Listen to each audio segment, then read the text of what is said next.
Paz y bien. Les saluda Fray Carlos Portillo, ahora con el tema del crecimiento cristiano. Para estos temas es importante tener nuestra Biblia en mano, si es posible, unas hojitas para anotar, de manera que yo les sugiero dedicarle más tiempo a este tema para escucharlo, para estudiarlo y sacarle el mejor provecho a estos temas.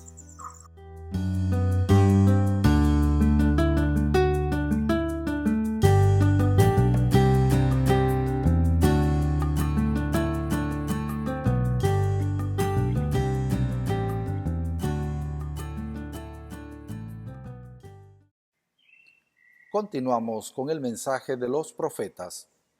Como hemos visto en el recorrido por el mensaje de los profetas, sus temas son variados y siempre mirando a la realidad del pueblo de Israel, para proponer cuál es la palabra de Dios para determinadas situaciones. Los profetas llegarán a descubrir la vida de Dios y su santidad que se contrapone a las impurezas de los hombres, pues el pecado los separa. El pecado va en contra del amor de Dios, un pecado que no es solamente de personas individuales, sino que se extiende a toda la nación. Por ello, vendrá el día del Señor, y los hombres deben buscarlo, viviendo en sencillez y en humildad. Amós en el capítulo 5, versículo 4 nos dice: porque así dice Yahvé a la casa de Israel, buscadme a mí y viviréis. Isaías 50, versículo 4, el Señor Yahvé me ha dado lengua de discípulo para que haga saber alcanzado una palabra alentadora. Mañana tras mañana despierta mi oído para escuchar como los discípulos. En el profeta Oseas capítulo 10, versículo 12, sembraos simiente de justicia, recoged cosecha de amor, desbarbechad lo que es barbecho, ya es tiempo de buscar a Yahvé hasta que venga a lloveros justicia. Según estos textos, Dios quiere una religión más profunda, la que viene desde dentro, desde el interior del corazón.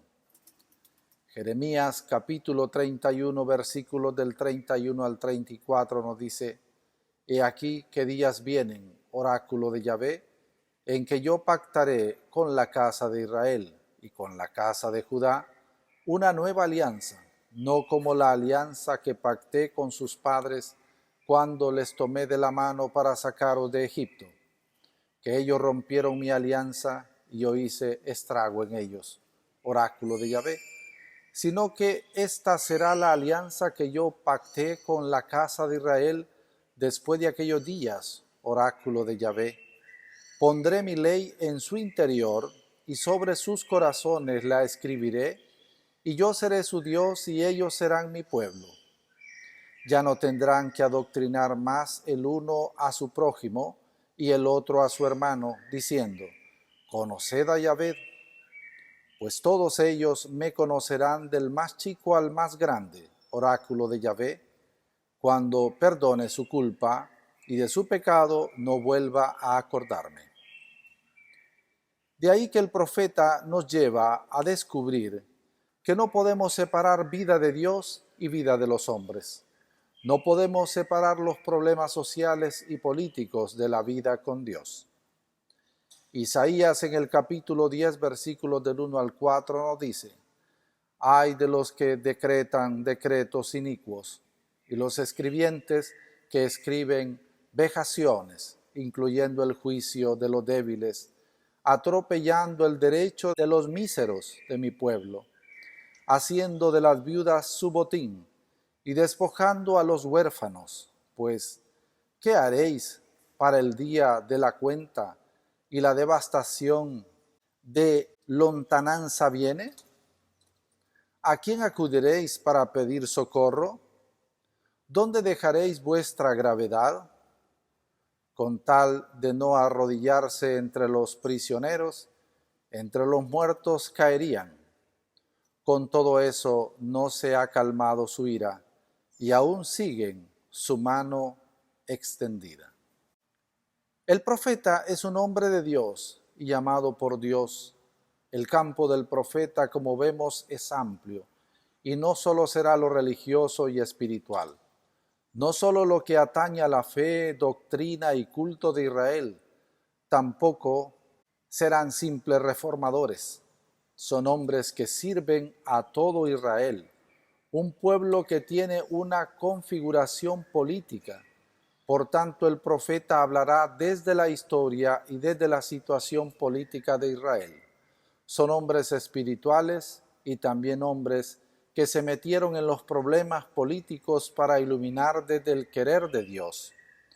Un ejemplo muy claro es Elías, el profeta Elías, que ustedes pueden leer en Primera Reyes, en el capítulo 21, versículos del 1 al 29. Pues el rey Ahab mandó asesinar a Nabot para quedarse con su viña. El profeta Elías lo denuncia de asesino y de ladrón.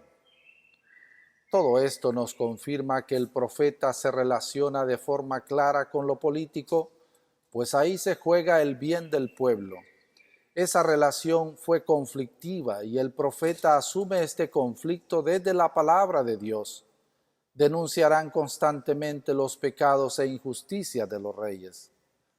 Con una lectura pausada de Isaías, Jeremías, Ezequiel y Amós y otros profetas, podemos verificar cómo el profeta está constantemente iluminando y dimensionando en la vida política de Israel, todo en relación con Dios y la fidelidad a la alianza.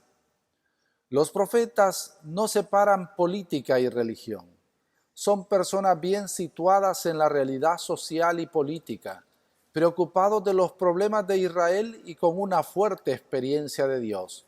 Son personas que quieren un mejor futuro de manera concreta. El profeta se compromete, incluso cuando esto traiga incomprensión y persecución. Así podemos distinguir el caso de los falsos profetas, pues en el pueblo de Israel también estaban presentes. Estos decían daño al pueblo, engañaban, le daban falsas seguridades, sin interés en las injusticias cometidas a los pobres y a los diversos atropellos por todas partes. Dicen los profetas a los falsos profetas. Jeremías, sobre todo en el capítulo 14, versículo 14. Y me dijo Yahvé, mentira profetizan esos profetas en mi nombre. Yo no les he enviado ni he dado instrucciones, ni les he hablado. Visión mentirosa, augurio fútil, delirio de los corazones o dan por profecía. Ezequiel en el capítulo 22, versículo 28. Sus profetas los han recubierto de argamasa con sus vanas visiones y sus presagios, diciendo, así dice el Señor Yahvé, cuando Yahvé no había hablado. El falso profeta busca que el pueblo se olvide del Señor, impiden la conversión de la gente, anuncian lo que les conviene y buscan agravar a los hombres. Pero no solamente eso, sino que el profeta, muchas veces el falso profeta, es una persona que lo que busca sobre todo es que los poderosos se sientan agradecidos con ellos. Por eso seguramente les gustará agradar también a los poderosos. Predican por el sueldo y explotan a los pequeños. No hablan con libertad y verdad. Son profetas profesionales y a sueldo. Por todo lo anterior, el destino del profeta es la muerte. Su palabra de Dios, su denuncia, su confrontación con los reyes y terratenientes, su fidelidad a la alianza y el rechazo a la idolatría, le llevará a terminar en desprecio y en muerte. Pero los profetas siguen presentes. En el Nuevo Testamento nos encontraremos con Jesús, el verdadero profeta. Pero no termina el tema del profeta ahí.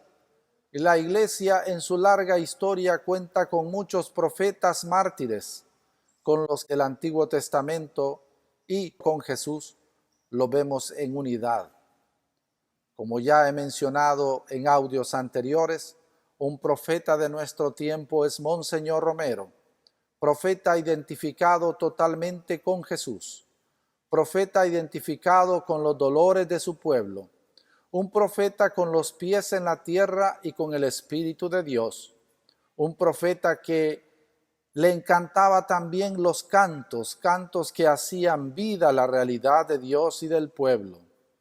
Escuchemos lo que nos decía en una de sus homilías, queriendo tener un canto para el divino Salvador del mundo, patrono de El Salvador. Una nota simpática también de nuestra vida diocesana, que un compositor y poeta nos ha hecho un bonito himno para nuestro divino Salvador. Próximamente lo iremos dando a conocer. Vibran los cantos explosivos de alegría. Voy a reunirme con mi pueblo en catedral. Miles de voces nos unimos este día para cantar en nuestra fiesta patronal. Y así siguen estrofas muy sentidas por el pueblo. La última es muy bonita. Pero los dioses del poder y del dinero se oponen a que haya transfiguración. Por eso ahora vos sos, Señor, el primero en levantar el brazo contra la opresión. Después de escuchar al profeta Monseñor Romero, hagamos nuestras propias conclusiones. Primera conclusión: el pueblo liberado de la opresión de Egipto y el Dios liberador establecen una alianza, un pacto para siempre en amor y unidad. Una alianza que Dios quiere que esté en el corazón de todos los israelitas. Por ello, la gran experiencia del pueblo de Moisés y Dios en la montaña del Sinaí. Una alianza que se sella con la gran constitución de este pueblo, los 10 mandamientos. Un decálogo que Dios va a pedir al pueblo lo haga suyo y lo lleve en el corazón. Un pueblo para Dios y para vivir en unidad y respeto con los demás. Esta experiencia marcará al pueblo para no olvidar que Dios es liberador y es el Dios de la alianza, pero entre el pueblo debe de ser igual: no matar, no olvidarse del pobre y huérfano, no olvidar la unidad y cercanía hacia los otros, respetando al otro. Por ello, no le robarás, no maltratarás, no olvidarás que tienes un único Dios al que adoras sin dudar. Esta alianza se hace definitiva en el Nuevo Testamento, pues Jesús es el definitivo liberador y la definitiva alianza con su vida y sangre derramada en la cruz. Esta alianza tiene un solo mandamiento: el amor al prójimo. En él se vive toda la ley y los profetas. En este mandamiento está centrada toda la vida cristiana. Él es nuestro Dios y con él los cristianos hemos hecho nuestro pacto de unidad y de amor para siempre desde el bautismo. Segunda conclusión: el profeta es un hombre llamado por Dios y es un hombre de Dios. El profeta se siente envuelto por la vida de Dios y él habla la palabra de Dios. Es un hombre lleno del Espíritu de Dios liberador, del Espíritu del Sinaí. No hay otro Dios para el profeta que Yahvé. El profeta, por lo tanto, estará en la vida del pueblo, ve la realidad y esa historia, que es una historia donde encuentra la voluntad de Dios para el pueblo. No tiene un sueldo y no está atado a nadie ni a ningún interés económico y político. El profeta es un locutor que habla de Dios para el pueblo de Dios, una libertad plena. El profeta tiene una experiencia profunda de Dios y habla del presente para transformar la vida y tener un mejor futuro según los deseos de Dios. El profeta dirá: aquí estoy para hacer tu voluntad. Tercera conclusión: Su mensaje recorre todos los aspectos de la vida del pueblo.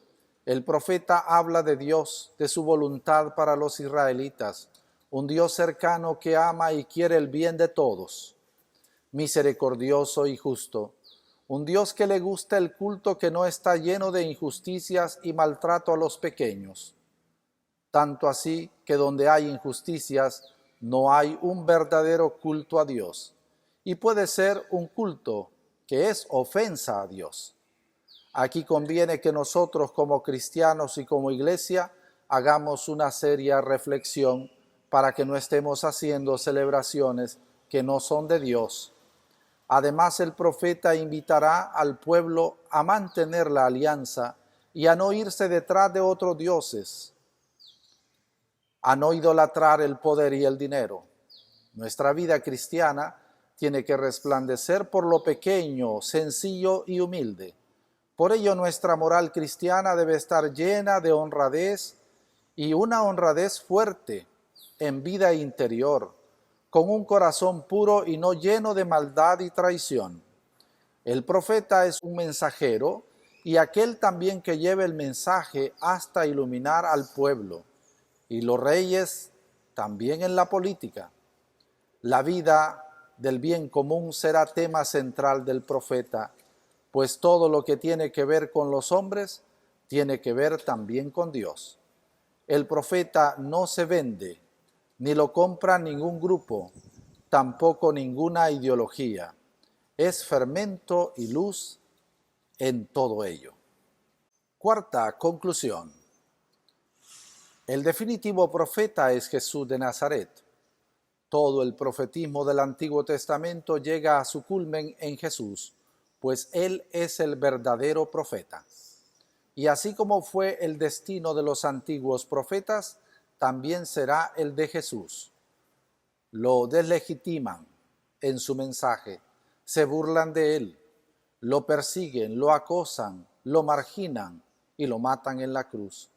Jesús es el profeta que dirá Mateo 23, versículos del 29 al 31, hablándole a su gente de aquel tiempo. Ay de vosotros, escribas y fariseos hipócritas, porque edificáis los sepulcros de los profetas y adornáis los monumentos de los justos, y decís: si nosotros hubiéramos vivido en tiempo de nuestros padres, no habríamos tenido parte con ellos en la sangre de los profetas, con lo cual atestiguáis contra vosotros mismos que sois hijos de los que mataron a los profetas. Y en toda la historia, Mateo 23:35 nos dice: para que caiga sobre vosotros toda la sangre inocente derramada sobre la tierra, desde la sangre del inocente Abel hasta la sangre de Zacarías, hijo de Baraquías, a quien matasteis entre el santuario y el altar. El profeta Jesús ejercerá una libertad sin límites. Quinta conclusión. Sigue habiendo profetas también en nuestros días. No salen muy seguido, pero hay. Y Dios sigue suscitando en la historia nuevos profetas, hombres y mujeres inspirados por Dios que hablan en nombre de Dios. En Hechos capítulo 13, versículo 1 nos dice San Lucas: había en la iglesia fundada en Antioquía profetas y maestros: Bernabé, Simeón llamado Níger, Lucio el Cirinense, Manaén, hermano de leche del tetrarca Herodes, y Saulo. En la carta a los Romanos capítulo 12, versículo 6 nos dice Pablo: pero teniendo dones diferentes según la gracia que nos ha sido dada, si es el don de profecía, ejérzanlo en la medida de nuestra fe. Además, los profetas pertenecen al fundamento de la comunidad y de la iglesia. En Efesios capítulo 2, versículos del 19 al 20 leemos así: así pues, ya no sois extraños ni forasteros, sino conciudadanos de los santos y familiares de Dios, edificados sobre el cimiento de los apóstoles y profetas, siendo la piedra angular Cristo mismo. Así tenemos ahora también profetas como Monseñor Romero y otros que siguen iluminando y llenándonos de sabiduría para el camino auténtico de vida, pues ellos han sido testigos de Cristo en su propia vida. No nos neguemos a escuchar a los profetas, no cerremos nuestros oídos a ellos, porque si lo hacemos como la Iglesia, estamos destinados también al fracaso. El Espíritu también está en cada uno de los cristianos, y cuando nos bautizan, nos ungen en la frente diciéndonos: Dios Todopoderoso, Padre de nuestro Señor Jesucristo, que te ha liberado del pecado y dado nueva vida por el agua y el Espíritu Santo, te consagre con el crisma de salvación para que entres a formar parte de su pueblo y seas para siempre miembro de Cristo, sacerdote, profeta y rey. Tú también eres y debes de ser profeta en la Iglesia para los pueblos también de todo el mundo. Por tanto, cada uno de nosotros desempeñamos una misión profética y debemos de realizarla. Y como iglesia debemos de ser una iglesia profética y que no dejamos de oír la voz de cada profeta, porque si no, vamos a ir al fracaso. Al terminar con el tema de los profetas, finalizamos con otro grupo de libros del Antiguo Testamento y como dije al inicio del audio video 13, lo hemos hecho de manera general. En el siguiente tema abordaremos otro grupo de libros que se llaman los libros sapienciales. De igual forma, no todo el grupo de libros, sino algunos. Así es pues que el siguiente libro será el conjunto de salmos que tenemos en la Biblia. Y tendremos a un fraile invitado en este canal, que es su canal para este bello tema. Paz y bien.